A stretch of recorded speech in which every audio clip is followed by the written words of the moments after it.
సున్నం వేసేది, ఆకేసేది, పూసేది. పూస్తే 4 లక్షల మందికి వేసి ఉంటా నేను. మా మనవరాలు చిన్న పిల్లలప్పటి నుంచి వేసాను నేను.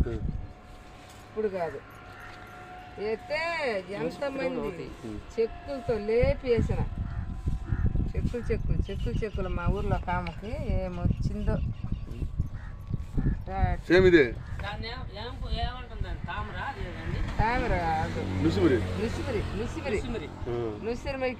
నుసిమిరికి, తామరకి, సరిపికి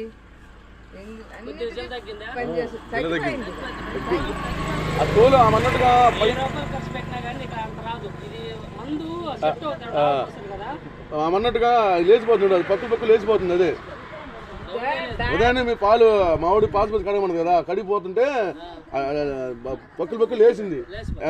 అసలుకి ఎంత తగ్గింది?